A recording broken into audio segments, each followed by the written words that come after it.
Hello and welcome to World of Africa. I'm your host, Erik Njoka. This week, we focus on the voices that continue to grow across the continent in defense of the Gazans amid the escalating tension there.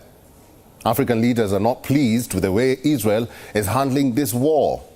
And that's where we begin. The leaders criticized Israel for its military campaign in Gaza and called for an end to the fighting that continues to take a toll on mostly civilian Palestinians at the Non-Aligned Movement or NAM summit in Uganda. Some even described the war in Gaza as immoral and unacceptable. But will their calls for a ceasefire be heard? Here is our cover report. Scores of heads of state and senior officials gathered in Uganda for the closing ceremony of the Non-Aligned Movement. Condemnation of Israel's military action in Gaza dominated the closing sessions. Two of the top diplomats of the United Nations rallied the 120-member bloc to condemn what they called the indiscriminate attacks against Palestinian civilians. The Non-Aligned Movement was officially established in 1961 by countries that chose not to align with either the US or the Soviet Union, the two major Cold War-era military and political blocs. Human rights, international law, the Geneva Convention and the UN Charter are being flouted with impunity. And conflicts are raging and proliferating from Sudan to Ukraine to Gaza. Following the abhorrent Hamas attacks on 7 October, the wholesale destruction of Gaza and the number of civilian casualties caused by the Israeli army in such a short period are totally unprecedented during my mandate. Criticizing Israel for its military campaign in Gaza, African leaders called for an end to the fighting that continues to take a toll on mostly civilian Palestinians. The African Union Commission chairman and Chadian Foreign Minister Moussa Faki Mohammed described the war in Gaza as immoral and unacceptable. Echoing his remarks, South African President Cyril Ramaphosa called for the release of all hostages and the resumption of peace talks between Israel and Hamas-run Gaza.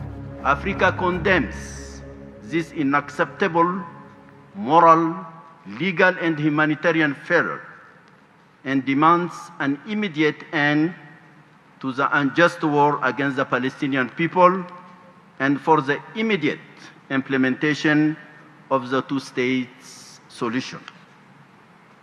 I again express the African Union's full and unwavering support to the Palestinian people. We, the resistance fighters of Uganda, are flabbergasted and look down with contempt at the philosophical, ideological, and strategic shallowness of some of the actors of the world. Why not respect freedom of everybody if you say you are a Democrat? If you say you are a Democrat, why don't you respect the freedom of everybody? How can you say you are a Democrat and yet you want other people to be slaves? At the start of the conference, the Palestinian ambassador to the UN called on the NAM members to pressure Israel to implement a ceasefire in Gaza after 100 days of war with the militant group Hamas. He said despite the UN General Assembly and the Security Council's resolutions, a ceasefire remained elusive. I must tell you that I am deeply concerned and indeed dismayed about the ongoing calamity in the Gaza Strip. And so I call upon this movement to exert its influence in bringing a halt to the carnage that we are haplessly witnessing. That situation behoves us to ask,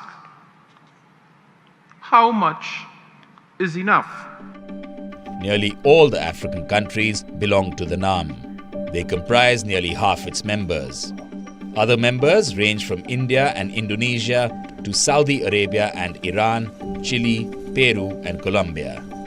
The Non-Aligned Movement was formed during the collapse of the colonial systems, and at the height of the Cold War, it played a key part in the decolonization processes. Bureau Report, WION World is One. The governor of Oyo State in Nigeria has said that about 230 properties at the site of the Ibadan explosion were currently undergoing structural integrity tests. They include 13 houses within 50 meters radius of the explosion site, 40 houses at 100 meters radius, 122 houses at 200 meters radius, and 53 houses within a 250 meters radius. The investigation into the blast that claimed 3 lives and dozens of injuries is currently ongoing. Our correspondent Louisa Olaniyi filed this report.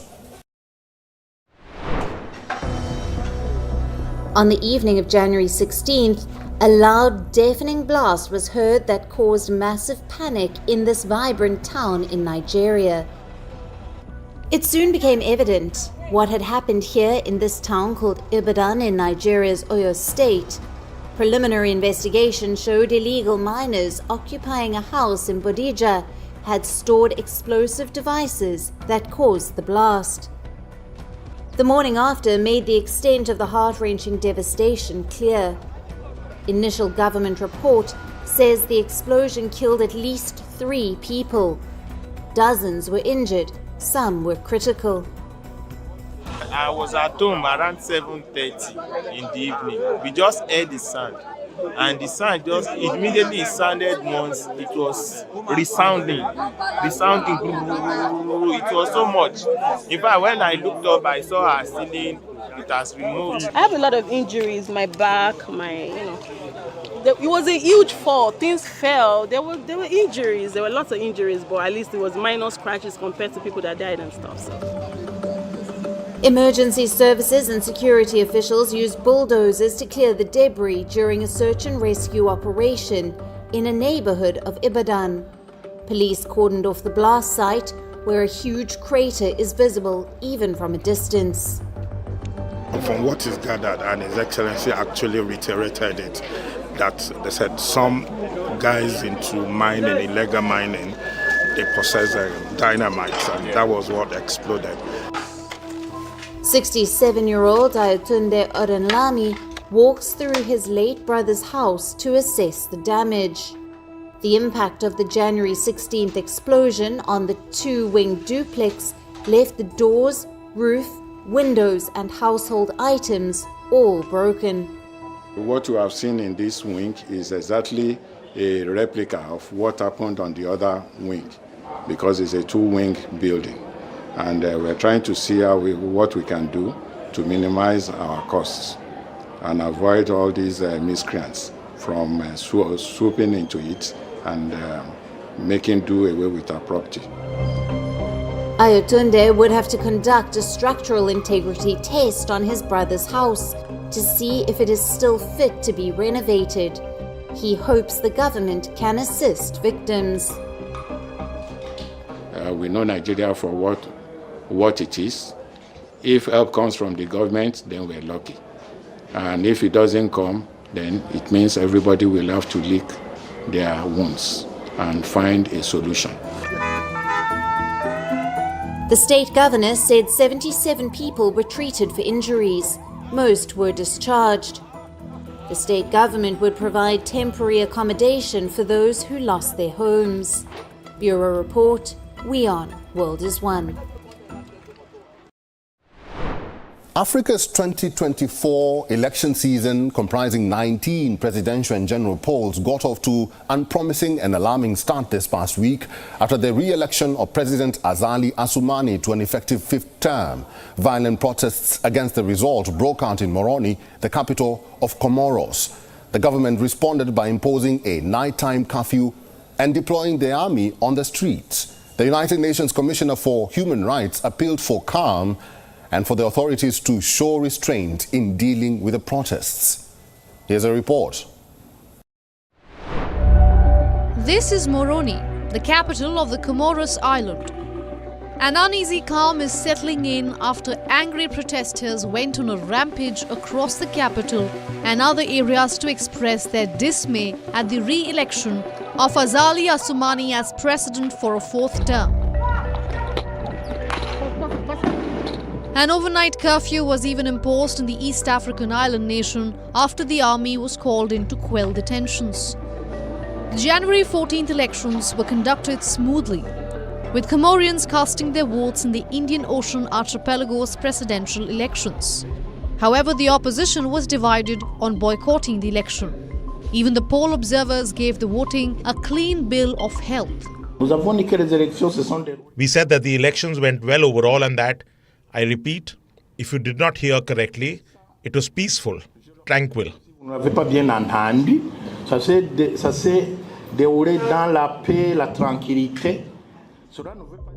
Eventually, the president won a new 5-year term, defeating 5 opponents and garnering 62.97% of the votes. It was the people of the Comoros who made the choice. So yes, in our predictions, we were expecting it. But we were pleasantly surprised by the outcome. Now the hardest part remains, showing the people who put their trust in us that they were right to do so. And that's when the whole atmosphere of the country went south, literally.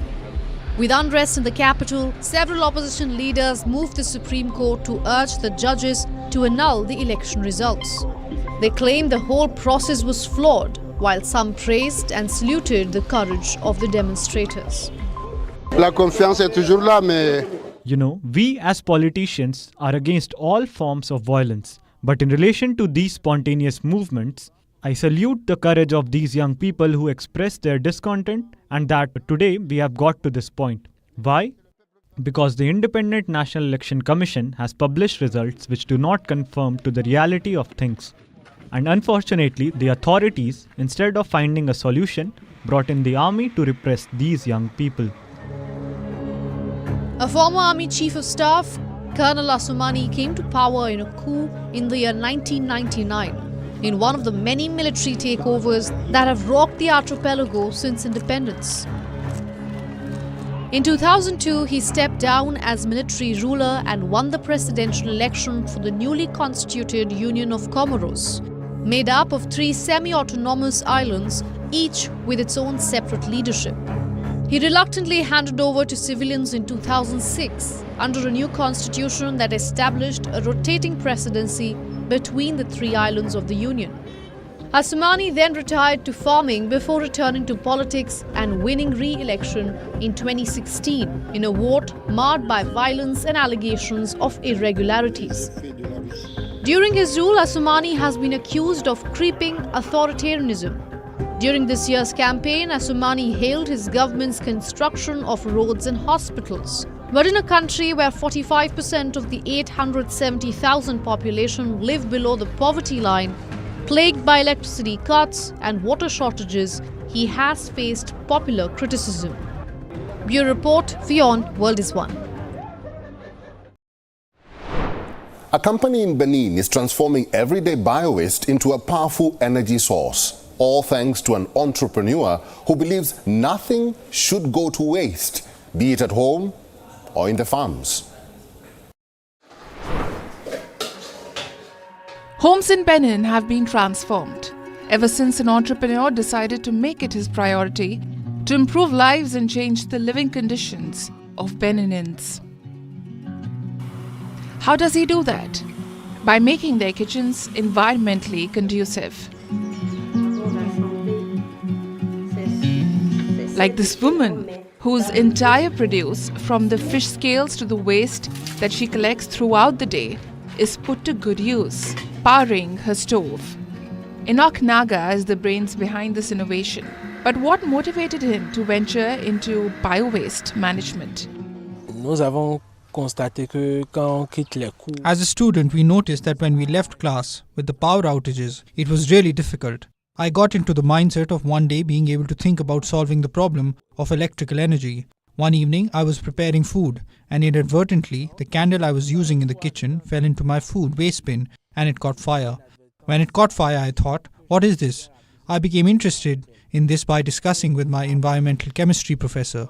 That's where he told me that it was okay. It's biogas. En échangeant avec mon professeur de chimie de l'environnement. Naga, now 36, spearheads Benin Biogas, a local firm transforming everyday bio-waste into a powerful energy source. His small but dedicated team is revolutionizing the way hundreds of homes and over a dozen farms in Benin manage waste and energy. Under Naga's leadership, Biogas Benin has built networks of concrete tanks ranging from 10 to 124 cubic meters beneath neighborhoods and industrial zones. The tanks are reactors transforming organic waste into biogas, a methane-rich energy source that provides cooking and heating fuel for over 560 households. And it's not just stoves. In some areas, compost waste production is so large that Biogas Benin provides 24-hour off-grid electricity to surrounding neighborhoods. Il faut qu'on réfléchisse avec des solutions simples. We need to think with simple solutions to create in our environment. Solutions so that the population really acclimatizes, adopts the technology. You can see what we already do locally. Everywhere we have masons at home, and that's where we train. We took teams, we started working with them, and in the end we saw that by building in the ground, this allows us to work very simply without machines, without anything besides the waste that we already produce in our homes, on our farms. In fine, nous avons vu que en construisant. Beyond providing energy, Benin Biogas's plan is also to convert compost waste into high-quality fertilizer, supporting local agriculture and reducing local farmers' reliance on imported, expensive and potentially damaging alternatives. Donc, l'énergie fossile va être. Fossil energy will still be used, but the percentage will decrease progressively. And by installing these decentralized power plants in communities, we will realize that at some point, we will have an improved quality of life, a totally sanitized place, and the problem related to the availability of fertilizers today will also be resolved. So biogas will not only help Benin to be energy independent, to move to decentralized production, but will also strengthen Benin in the agricultural sector, which employs a good part of the workforce, the valid hand. Le biogaz non seulement va aider le Bénin à être. In a world grappling with climate change and the search for sustainable energy solutions, Naga hopes Benin Biogas's complete waste-to-energy cycle will usher in a renewed dedication to environmental stewardship for his country. Bureau Report, WION World is One.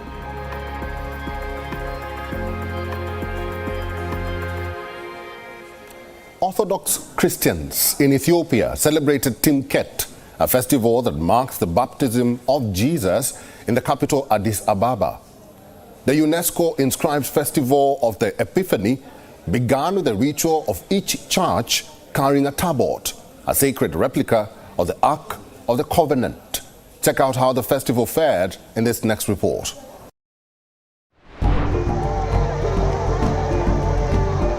A dive here and a dip there. Many young people took a bath at the Thessalids to celebrate Timket, the commemoration of the baptism of Jesus. Ethiopia was in a celebratory spirit. However, a sense of dullness marred the celebrations this year due to unrest and clashes plaguing the wider Amhara region, and the city of Gondar in particular, failing to attract the usual multitude of worshippers that flock at the UNESCO World Heritage Site.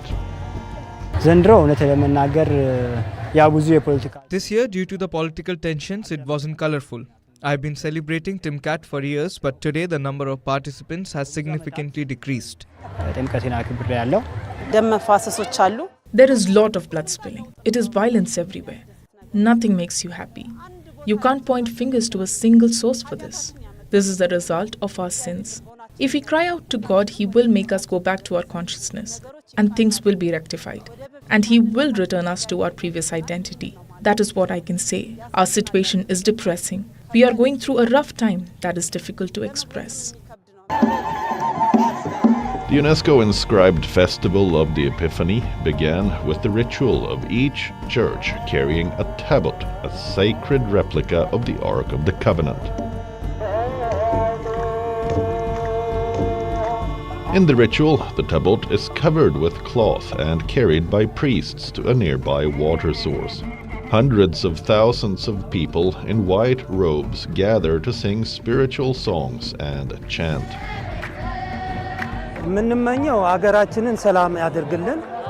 Our prayer is that our country becomes peaceful and prosperous. Above all, we want peace. This is the priority for our country at this moment. For this, our contribution is essential. Let God give us consciousness. Let Him give us all a heart. What else can one say?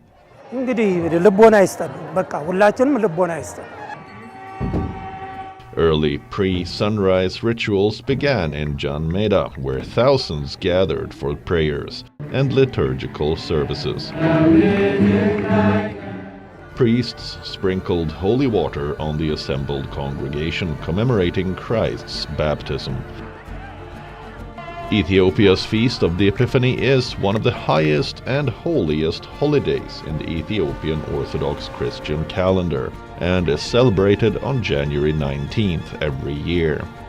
Timket used to be very famous in Gondar, a city in the northern Amhara region. However, due to ongoing conflict between government forces and rebels in the area, many people now prefer to celebrate in Addis Ababa.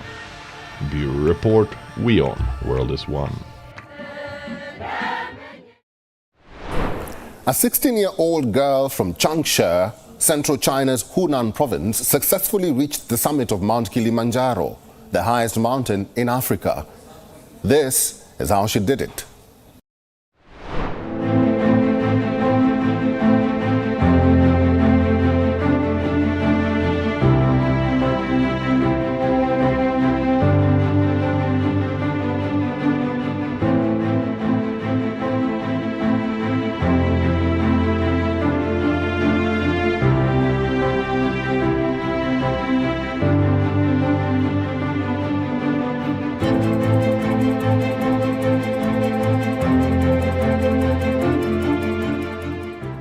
I think mountaineering is a way for me to see the world. I can travel to the 7 continents through mountaineering and see different scenery, which is a very rare thing.